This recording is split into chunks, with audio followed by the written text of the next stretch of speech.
জীবনে কখনো আক্ষেপ করবেন না।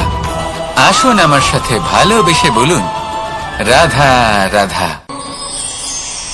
আমাদের মধ্যে বেশিরভাগ মানুষ কোনো না কোনো মহাশক্তির উপস্থিতিকে বিশ্বাস করেন। আমরা মনে করি যে এ হলো সেই মহাশক্তি যার প্রভাব, যার কৃপা চিরকাল আমাদের উপর বজায় থাকে। আমাদের কর্মের ওপর, কর্মফলের ওপর চিরকাল তার দৃষ্টি থাকে। আমাদের মধ্যে কেউ একে ঈশ্বর মনে করেন, কেউ বা প্রকৃতি মনে করেন, বা কেউ কোনো গৃহপালিত পশুর মধ্যে মহাশক্তির দর্শন লাভ করেন, বা কেউ কোনো বস্তুর মধ্যে। প্রত্যেকের নিজস্ব বিশ্বাস আছে, কিন্তু সেই শক্তির থেকে আশীর্বাদ লাভের জন্য বা কোনো ইচ্ছে পূরণের জন্য আমরা কখনো না কখনো মন্দিরে যাই। এই মন্দির শব্দের সূত্রপাত কিভাবে, আগে সেটা বুঝে নেওয়া যাক। মন্দির এই শব্দের আরম্ভ হল মনের দ্বারা, কিন্তু বেশিরভাগ মানুষ যখনই মন্দিরে যান কোনো ইচ্ছে পূরণের জন্য বা ইচ্ছে পূরণ হওয়ার পরে ধন্যবাদ দেওয়ার জন্য, তখন তিনি শুধুমাত্র শারীরিকভাবে সেখানে উপস্থিত থাকেন। তার মন তো সাংসারিক কাজের মধ্যেই ঘোরাফেরা করতে থাকে, তাই না? তাহলে বলুন, এর অর্থ কি? যদি আপনি মন্দিরে নিজের মনকেই না নিয়ে যান, তাহলে তার কি লাভ হবে? মন্দিরে গিয়ে নিজের মনকে ঈশ্বরের চরণে পূর্ণরূপে সমর্পণ করুন। নিজের মন থেকে ঈশ্বরের আরাধনা করুন, আর এই মন থেকেই বলুন, রাধা রাধা। মানুষ শুধুমাত্র দুই ধরনের ব্যক্তির সামনেই নত হন। একজন হলেন তিনি যাকে তিনি সম্মান করেন, আর আরেকজন যাকে তিনি ভয় পান। এবার কোনো ব্যক্তি যদি আপনার সামনে নত হন, তাহলে তার পেছনের কারণ কি? আপনার প্রতি সম্মান নাকি আপনার প্রতি ভয়? সেটা আপনাকেই বুঝতে হবে।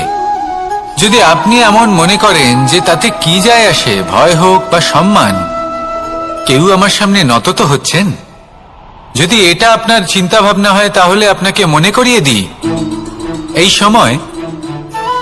সময় বদলাতে বেশি সময় লাগে না। আজ যে ব্যক্তি আপনাকে দেখে ভয় পাচ্ছে, কাল এই ভয়ের সমাপ্তিও ঘটতে পারে। আবার এমনও হতে পারে যে তার কাছে অত্যাধিক শক্তি চলে এলো। অনেক কিছুই হতে পারে। তাই মনে রাখবেন, যে মাথা ভয়ের কারণে নত হয় তা সময় এলে সবার আগে বিরোধিতা করতে পারে, আর যে মাথা সম্মানের কারণে নত হয় আপনার জন্য নিজের শিরচ্ছেদও সে করতে পারে। তাই সকলকে আপন করে নিন, কিন্তু ভয় প্রয়োগ করে নয়। কর্ম করুন এবং সম্মান অর্জন করুন। শুধু এটাই করুন, আর আমার সাথে ভালোবেসে বলুন, রাধা রাধা। সূচের শেষে একটি ছিদ্র থাকে, যার দ্বারা আমরা এই সুতো পরাতে পারি, আর তারপর সূচের সাহায্যে এই সুতো দিয়ে বস্ত্র সেলাই করা যায়। কিন্তু যদি সুতোটা সোজা করে ধরা না হয়, তাহলে সূচে কখনো এই সুতো পরানোই সম্ভব নয়। যদি এতে কোনো গিঁট পড়ে, তখন তা কখনোই এই ছিদ্র দ্বারা প্রবেশ করা সম্ভব নয়। ঠিক এইভাবেই যদি আপনি কারোর জীবনে প্রবেশ করতে চান, কারোর অন্তরে প্রবেশ করতে চান, তাহলে আপনাকেও সহজ থাকতে হবে। এতে কোনো গিঁট থাকলে চলবে না, অর্থাৎ মনে যাতে কোনো মালিন্য না থাকে, যেন কোনো কুচিন্তা না থাকে। যদি এসব থাকে, তাহলে আপনি কখনো কারোর জীবনে প্রবেশ করতে পারবেন না। আর যদি কোনোভাবে আপনি প্রবেশ করেও যান, তাহলে তার মনে ঘর করতে পারবেন না। নিজেকে এই সুতোর মতন করে তুলুন, সহজ। মনে যেন কোনো কুচিন্তা না থাকে, সবার প্রতি যেন সদ্ভাবনা থাকে, শুভ চিন্তা থাকে। এমনটা করতে থাকুন। এমন একটা দিন আসবে যেদিন এই সমস্ত সংসারের ব্যক্তির মনে আপনি বাস করবেন, আর তখন এই মন প্রসন্ন হয়ে বলবে, রাধা রাধা। সূর্য হলেন আমার অত্যন্ত প্রিয়। প্রতিদিন আমাকে নতুন শিক্ষা দিতে থাকেন। একবার সূর্যকে দেখুন। 4 প্রহর পর্যন্ত উনি অন্ধকার সহ্য করেন, তারপর আস্তে আস্তে উদিত হন। প্রথমে লাল, তারপর গেরুয়া, তারপর শ্বেত বর্ণ ধারণ করেন। আস্তে আস্তে আকাশে উদিত হন, আর তারপর সমস্ত সংসারে প্রকাশমান হয়ে উঠবেন। এ হলো সূর্যের তপস্যা, তার ধৈর্য, তার প্রতীক্ষা, তার পরিশ্রম, যার ফলে উনি সংসারে সর্বোচ্চ স্থান অধিকার করেছেন। যদি আপনিও এই সংসারে সূর্যের মতোই মহান হয়ে উঠতে চান, সূর্যের মতো এই সংসারে সর্বোচ্চ স্থান অধিকার করতে চান, তাহলে আপনাকে সূর্যের মতোই তপস্যা করতে হবে, প্রতীক্ষা করতে হবে, ধৈর্য ধরতে হবে, পরিশ্রম করতে হবে। তবেই এই সংসারে আপনি সম্মান লাভ করবেন, যশ লাভ করবেন। আসুন আমার সাথে ভালোবেসে বলুন, রাধা রাধা। স্বপ্ন, আমরা জীবনে স্বপ্ন দেখতে থাকি, সেটা পূরণ করার পূর্ণ প্রয়াস করে থাকি। কিন্তু এই স্বপ্ন পূরণ না হওয়ার পরিস্থিতিতে আমরা ভেঙে পড়ি, ছিন্ন বিচ্ছিন্ন হই। আর তারপরই বোঝা আমরা আগামী প্রজন্মের ওপর রীতিমতো চাপিয়ে দিই। আমরা এটাই মনে করি যে আমরা যেটা হতে পারিনি সেটা আমাদের সন্তান অবশ্যই হবে। আমরা যা কখনো পাইনি আমাদের সন্তান অবশ্যই তা পাবে। এটা যে অনুচিত সেটা আমরা ভাবি না, কিন্তু এটা ভুল। আর এই ভুল আমরা সকলেই করে থাকি। সন্তান প্রকৃতি আর পরমাত্মার আশীর্বাদ, ওদের ভেতরে তাদের নিজের একটা অস্তিত্ব। রাধা রাধা। এই পুকুর দেখছেন আপনি, পুকুরের জল কখনো প্রবাহিত হয় না, একই স্থানে জমে থাকে। আর সেই কারণে কিছুদিন পর ময়লা হতে শুরু করে। কিন্তু তাও আমরা একে ত্যাগ করি না, আমরা তবুও একে পুজো করি। শুধুমাত্র এই কারণে নয় যে অতীতে সে আমাদের তৃষ্ণা মিটিয়েছে, কিন্তু এই কারণেও যে যদিও বা সে ভবিষ্যতে আমাদের তৃষ্ণা না মেটায়, কিন্তু প্রয়োজন হলে আগুন অবশ্যই নেভাতে পারে। ঠিক সেই রকমই হয় আমাদের সম্পর্ক, সম্পর্ক যা আমরা বহু বছর পরিশ্রম করে তৈরি করি, যে দরকার পড়লে আমাদের সহায়ক হয় কোনো না কোনোভাবে। সেই জন্য সম্মান করতে শিখুন এই সম্পর্কগুলিকে, শিখুন এই সম্পর্কগুলিকে অটুট রাখতে। কথায় কথায় এই সম্পর্কগুলিকে ভেঙে দিতে শিখবেন না। রাধা রাধা। বিষ, এই শব্দটা শুনলেই মনে অনেক কল্পনা জন্ম নেয়। কল্পনা অসহ্যকর তিক্ততা, কল্পনা অত্যন্ত বেদনাদায়ক মৃত্যু। এবার যদি আপনাকে জিজ্ঞেস করা হয় যে সবচেয়ে বিষাক্ত বিষ কোনটা, তাহলে আপনি কি বলবেন? কেউ বলবে সর্পের বিষ, কেউ বলবে কাঁকড়া বিছের, কেউ বলবে কালকিউটের বিষ। কিন্তু না, এই সমস্ত রকম বিষ সেই বিষের সামনে টিকতে পারবে না যাকে আমরা বলে থাকি কানের মধ্যে ঢালা বিষ। শুনতে অত্যন্ত মিষ্টি, কিন্তু তিক্ততায় অত্যন্ত বিষাক্ত। পেটের মধ্যে যাওয়া এই বিষ শুধুমাত্র একটি মানুষের মৃত্যুর কারণ হয়, কেবল একটি। কিন্তু কানের মধ্যে ঢালা এই বিষ একাধিক সম্পর্কের নাশ করতে পারে। আর এটাতে সেই ব্যক্তির ভুল নেই যে আপনার কানে বিষ ভরেছে, আপনি তাকে দোষ দিতে পারেন না। এখানে দোষ আপনার নিজের, যে এই বিষকে আপনি নিজের উপরে প্রভাব ফেলতে দিয়েছেন, এই বিষকে সুযোগ দিয়েছেন আপনার ক্ষতি করতে। এটা আপনার ভুল। সেই জন্য কুমন্ত্রণায় কখনো কান দেবেন না। আপনার মনে ভালোবাসার দৃঢ়তা জাগিয়ে তুলুন আর নষ্ট করে দিন এই সংসারের সমস্ত বিষের প্রভাবকে। রাধা রাধা। জীবন, আমাদের এই জীবন সুখ আর দুঃখ, এই দুইয়ের মিশ্রণ। এদের সংমিশ্রণই জীবনের ভারসাম্য বজায় রাখে। এখন এই সুখ, সুখ এমন এক বস্তু যাকে সবাই খুঁজে চলেছে। দুঃখ এমন এক অনুভূতি যা সবার কাছে আছে। আমাদের প্রত্যেকের জীবনে সুখ আর দুঃখ আসতে থাকবে আর যেতেও থাকবে, এটা অবশ্যই জীবনে থাকবে। কিন্তু সফলতা, এটা সবার জীবনে আসে না। কেন?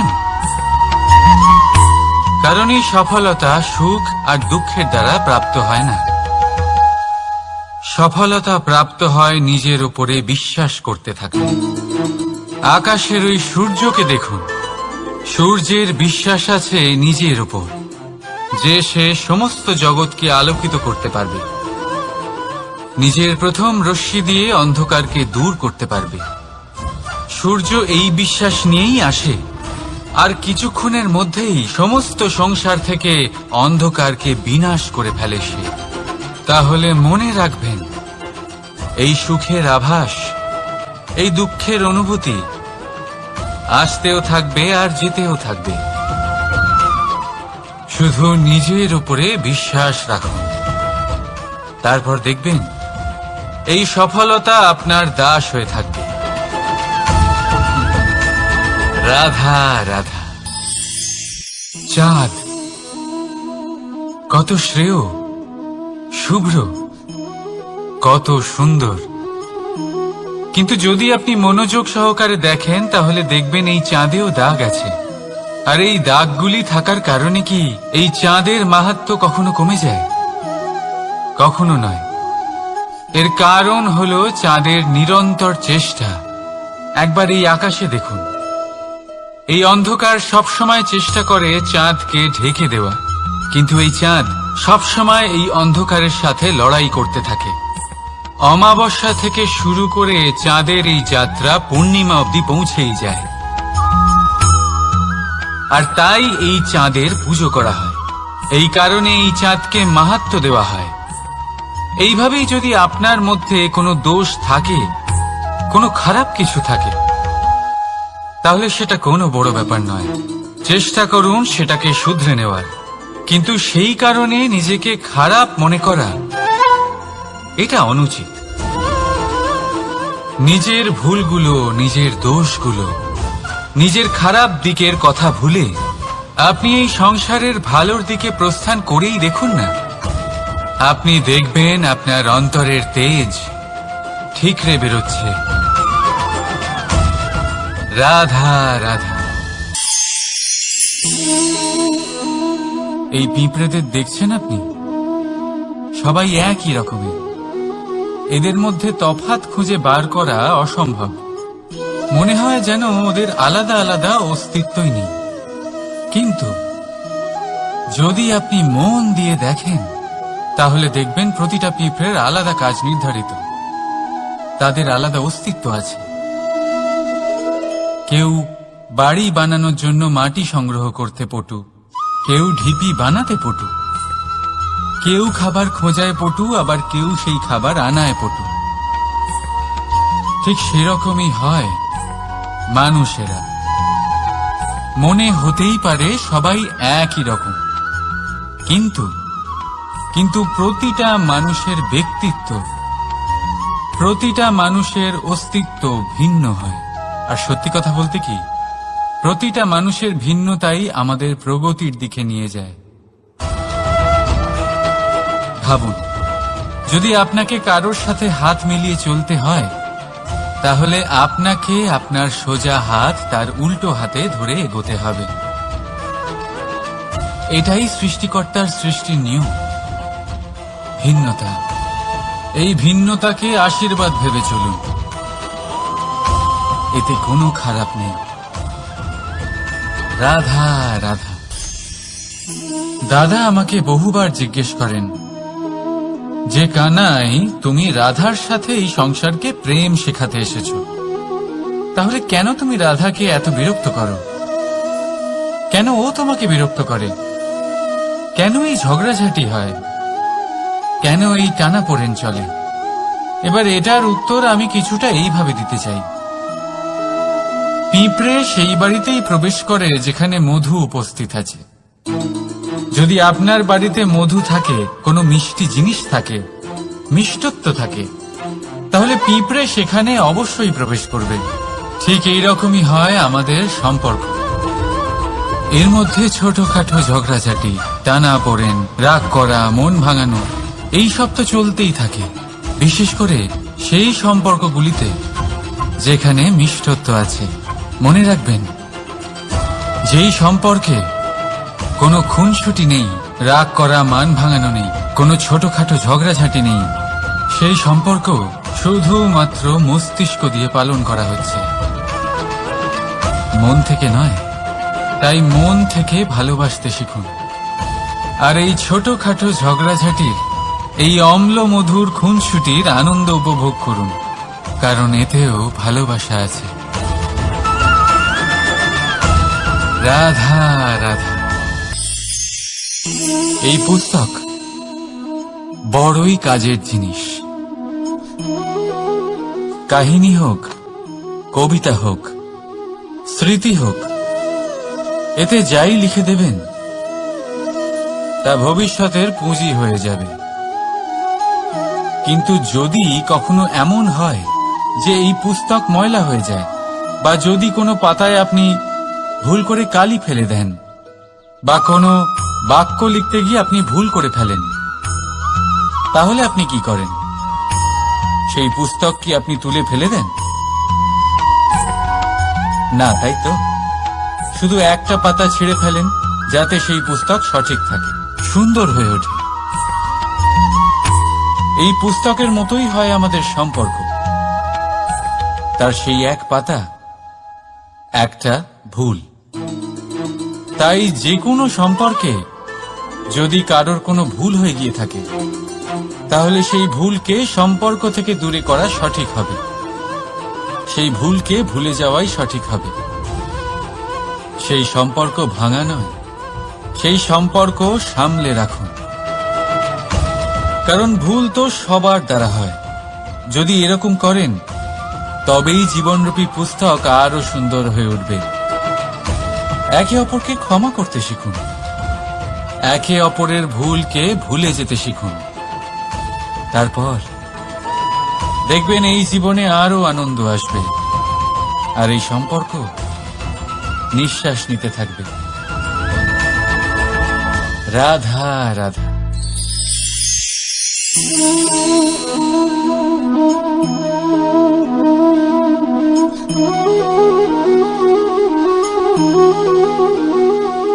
আমার এই ছায়া দেখতে পাচ্ছেন আপনি?